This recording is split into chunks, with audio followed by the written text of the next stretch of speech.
What's up, Good Life? It's Forrest here, coming to you from my car. Figured it'd been a couple weeks since I've done a car 128 time, so here we are, and it would be nice to get outside a little bit, you know?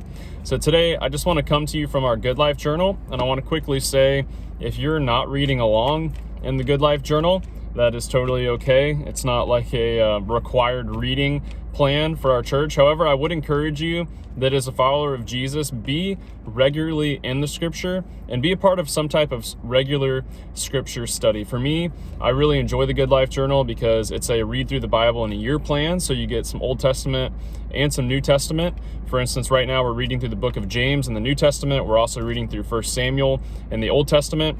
And what I like about it is reading through the full context of these chapters and these books is it's not just pulling out random verses. You're actually getting the entire story and the thread and the context of what's happening. And what I want to come to you today with is with a really brief idea and hopefully make it kind of practical, because what's really cool about today's reading is that I think that what we're reading in 1 Samuel actually has some very interesting links as well to James. So I want to read what James says, give some context in Samuel, and then look at how we can maybe apply that to our lives. So in James chapter 4, it says this, verse 6, "But he," that's God, "gives more grace. Therefore," it says, and he's quoting the Old Testament here, he says, "God opposes the proud, but gives grace to the humble." That's our main idea today. That's the main point for 128. God opposes the proud, but he gives grace to the humble. See, we see this in 1 Samuel. As we're reading through 1 Samuel, what we're seeing is the story of really two main characters. And so far in 1 Samuel, these two main characters are kind of diametrically opposed characters. And what we see is that first there's a king. His name is Saul. He's anointed by, the prophet Samuel to lead the nation of Israel. But after a time, as Saul is king, Saul begins to do things on his own accord. Instead of always following what God has for him, Saul begins to do things on his own accord. And actually what we see is that Saul begins to enjoy the power. He enjoys being king. Now there's another person, David. And David, what we see of him so far in 1 Samuel is he's simply walking in obedience to what God has for him. You may know David most famously from the really popular story, David and Goliath. It's become a huge sports metaphor. We always hear it during March Madness and things like that. But before any of that stuff, it was a story in Scripture about David.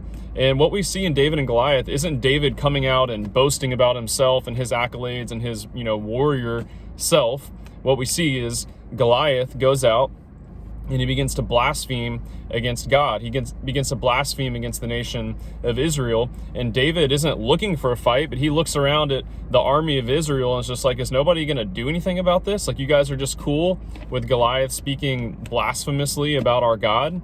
So David says, all right, I'll walk in to what God has for me. And he stands out and opposes Goliath, and God gives him the victory.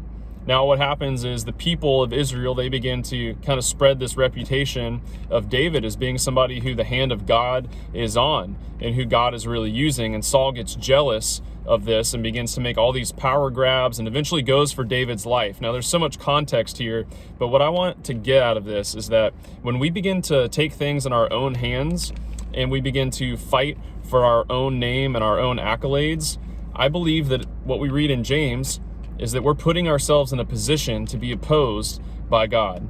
That as followers of Jesus, we are called to serve. We are called to humility. So practically, what does it look like for us? Well, I would just say when it comes to our work life, are we trying to fight for our name? Are we trying to push others down so that we look better and we get the credit?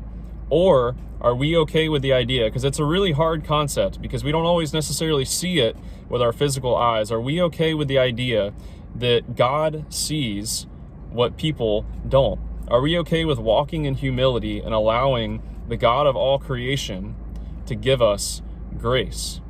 Now, easier said than done. But again, I want to bring us back to 1 Samuel. What I think is really cool is that David, he eventually becomes king of Israel, and he was anointed king of Israel. Now, when David was anointed, when God found David and anointed him to be king, David was watching sheep. He was being a shepherd.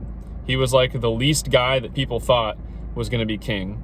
And I would say the same thing in our life, that even if people don't give us the accolades we might think we deserve, even when we don't get the I don't know, the recognition that we feel like we fought for, God sees and God knows.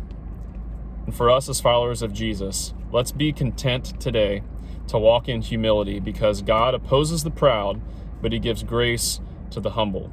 Now, I don't know about you. It's easier said than done, but I want to walk in humility as we follow Christ. Love you guys.